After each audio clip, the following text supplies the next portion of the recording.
Okay. Hi, everyone. I'm Daniele. And so my background is in hard mathematics and functional programming. And yeah, I actually do hard maths and functional programming at 20 Squares.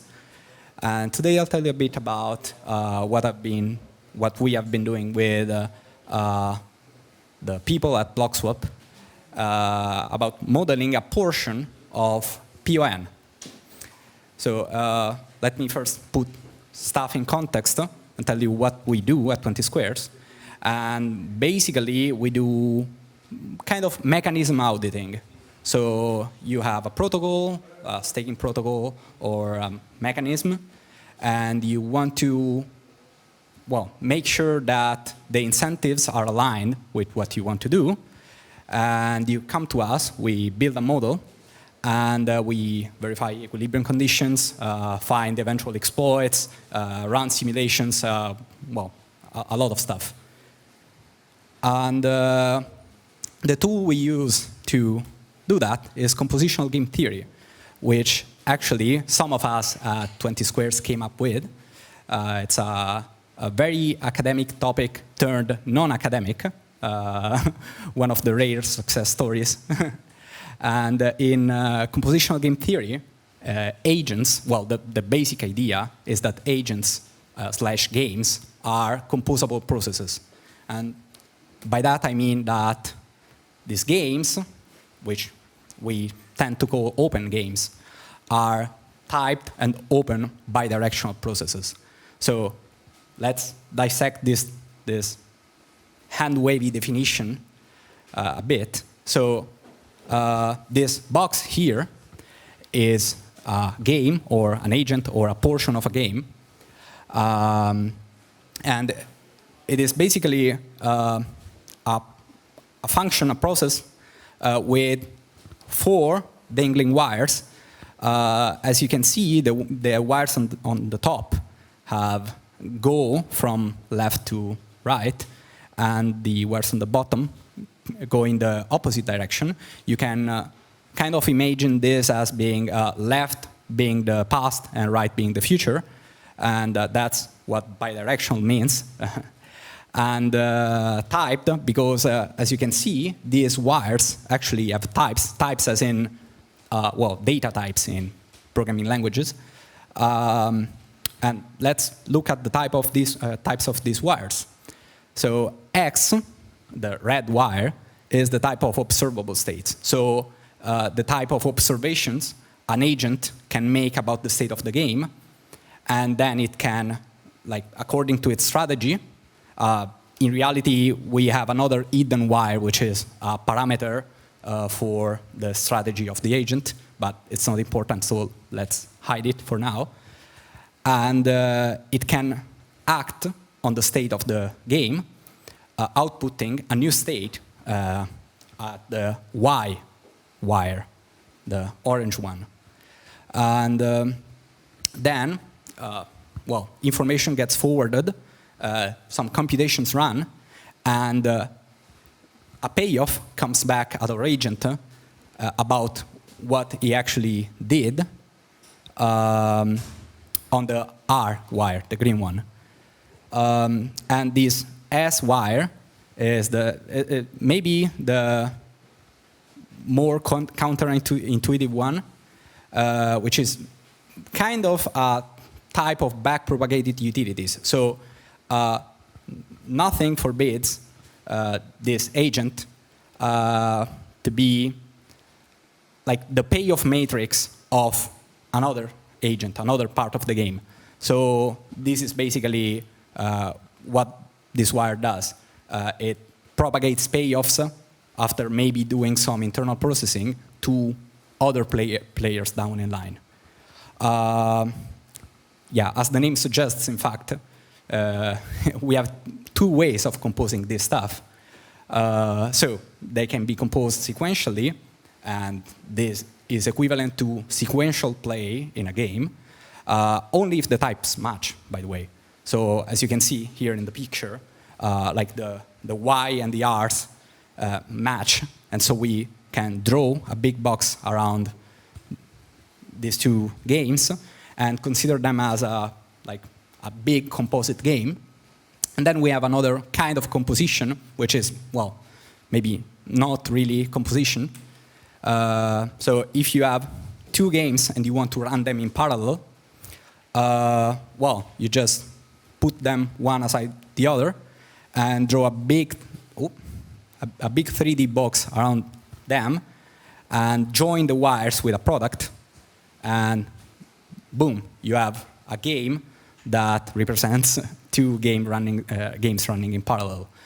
For the maths nerds in the audience, this is basically saying that these open games form a symmetric monoidal category. Well, I haven't shown symmetry, but yeah. Okay, so what's advantageous about this way of thinking about games? Well, first of all, since this stuff can be broken up in pieces, it gives us a simpler and faster way to model stuff. And it's nice because when you break up this stuff in pieces, it's also easier to like follow a spec more closely. So if we're working with a client and maybe from some of our insight, they decide to change up the spec, then we can follow them in a reasonable amount of time. Also, yeah, parts are modular and reusable. So, well, yeah, I mean, that's advantageous. It speaks for itself. And, well, we actually have an embedded domain-specific language in Haskell that runs this stuff. This stuff is computational. And it's open source. And if you're curious about that, you can go to this link and look at the repo and maybe become an expert of compositional game theory yourself. Let me show you a bit of the DSL. Actually, it's not a complete example because I don't like large pages of code. So here's the relevant part of a small toy example, which is the prisoner's dilemma. As you can see in the diagram on the right, well, we have two players, which are just two boxes with no dangling wires or trivial wires, which we don't draw, on the left. And then we have a payoff matrix, which is a big box with no or trivial wires on the right. And we have a theorem, okay, that states that when like a composition of this stuff has no dangling wires both on the left and on the right, this is actually equivalent to a game in classical game theory, a game in normal form. And yeah, as you can see in the DSL, we have like 3 blocks of code, and the top 2 are just the 2 players, which are basically identical. They just have different names. And like the bottom block is the payoff matrix, which just like runs a computation, which is just, okay, let's calculate payoffs, and outputs this stuff, like the payoffs to the 2 players. Okay, but let's start talking about the model now. Okay, this is the model we worked on for Blockswap. And yeah, it's open source too, so go and look at it. We also have better documentation than my talk. And yeah, so let's have a little recap of a portion of what happens in PoN. Okay, so we have the usual set of PBS strategic agents, and we had a reporter role, okay, which basically profits from, well, other agents misbehaving. So for example, if a builder does not provide a block after winning an auction, well, the reporter can fill a report with some evidence for the misbehavior and receives a reward for it. And all these agents are coordinated by a payout pool, which is a set of contracts that, well, among many other things, determines the payment flow for all the actors in PoN. And in our model, we focused on understanding and modeling as an actual strategic agent the reporter role to figure out if the incentives for it were well aligned. And so this means that currently the other strategic actors are not actually modeled as strategic actors. But yeah, the cool thing about compositional game theory and our engine is that if there's more interest in that, we can expand the model. So yeah.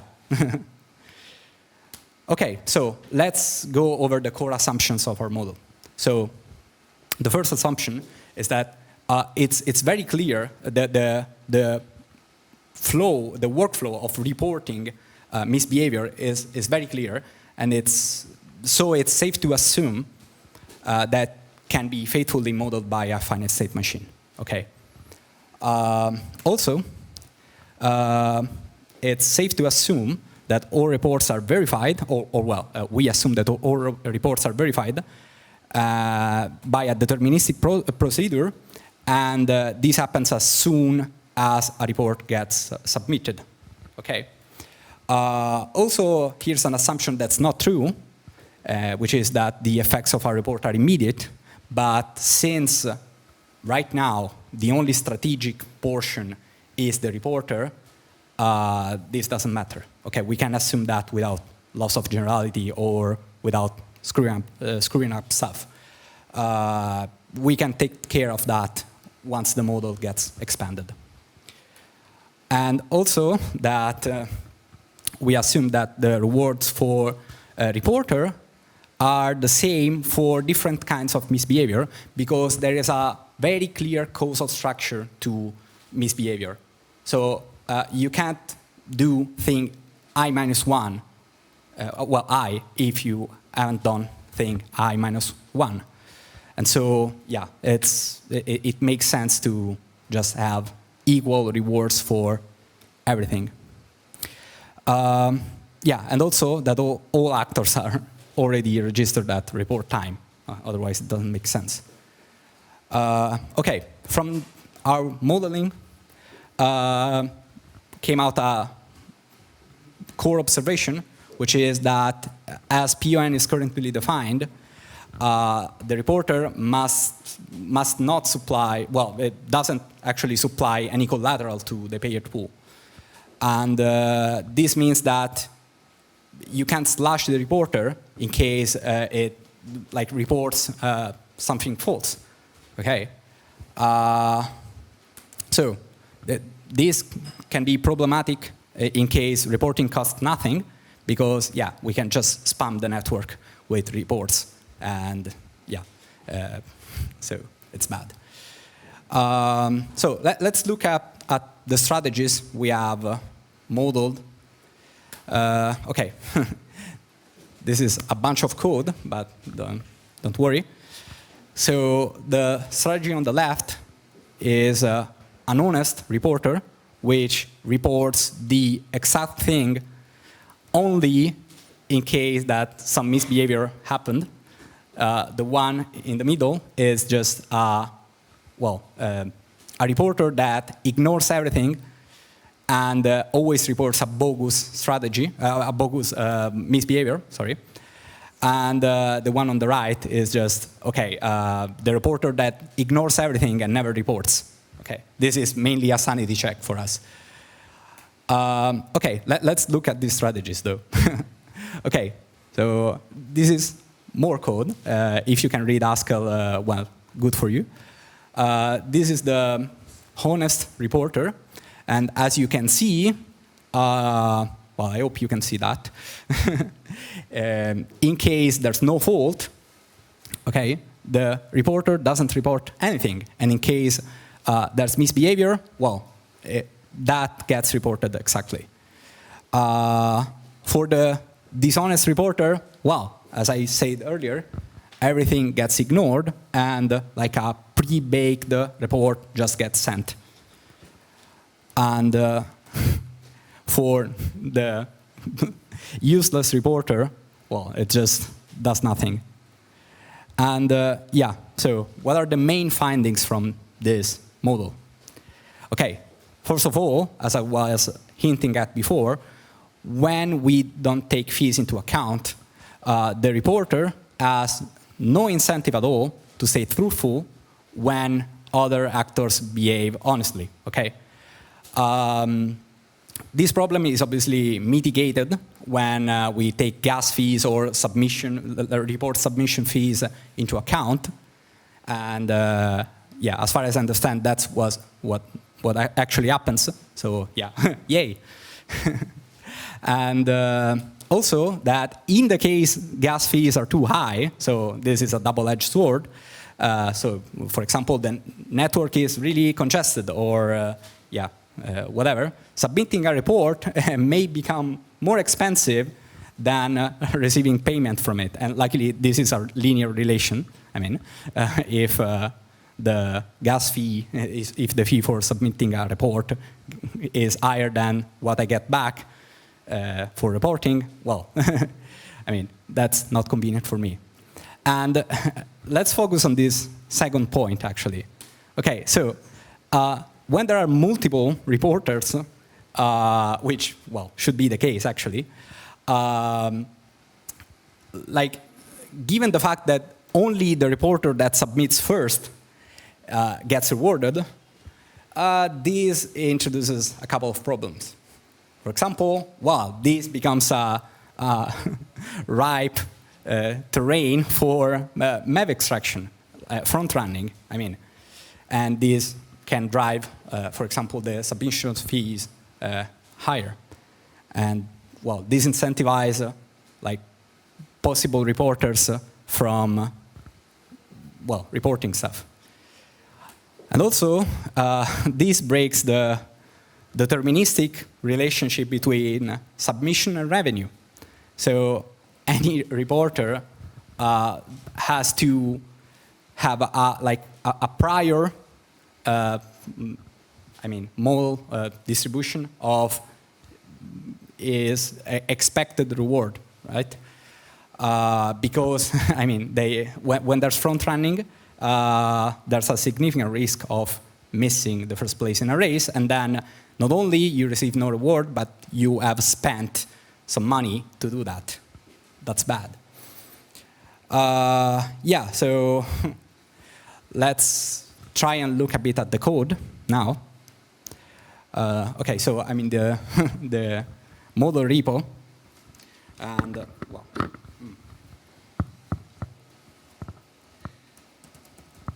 Okay, let's run. Okay, and we have a wall of awful text, but yeah, so let me guide you through this a bit. Okay, so this is the first check, which is the sanity check, in which there is misbehavior and the reporter chooses not to report. And wow, this is not an equilibrium strategy. It's more profitable to actually report the misbehavior. Okay, so at least our model isn't wrong. I hope so. Here's the honest reporter strategy, and as you can see, everything is fine. It's actually a nice strategy. For the false reporting strategy, there's two cases. The one with no gas fees, and well, for that, yeah, it's okay to always report something false. And when there's gas fees, well, this strategy is not in equilibrium because, yeah, you're gonna lose stuff if they catch you, which we assumed basically always happens. Yeah, so this data is usually in a bit more of a readable format, but yeah, let's stick with the terminal right now. Okay, so what are the final remarks about this? Well, requiring a reporter to stake capital doesn't make that much sense, since the proposer and builder roles are way more profitable. So a possible solution to that would be to require that the reporter is either a proposer or a builder. But yeah, so for example, then when then a builder can report something fake, okay, and include that report in his block for no cost at all. And yeah, so this has to be taken into account.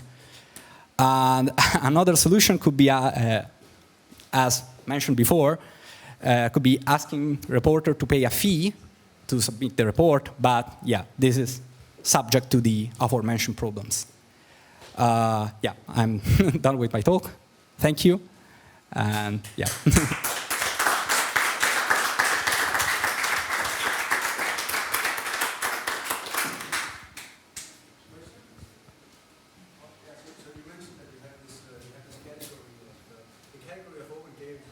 Yeah. It has a symmetric monadal structure, right? Yeah.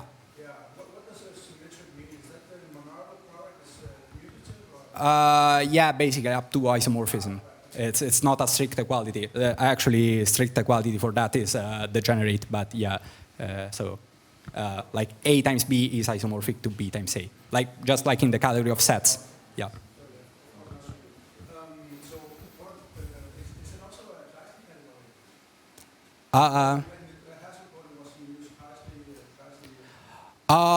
That is because, I mean, we actually don't use lenses in the category of sets, or optics in the category of sets, which is, well, the thing we call open games. This actually happens in the Kleisli category of a probability monad. Sorry if this is too technical, sorry. Yeah, because our games are like stochastic by default. So yeah, we are in a probabilistic setting. That Kleisli thing you've seen, it's just, yeah, the ambient.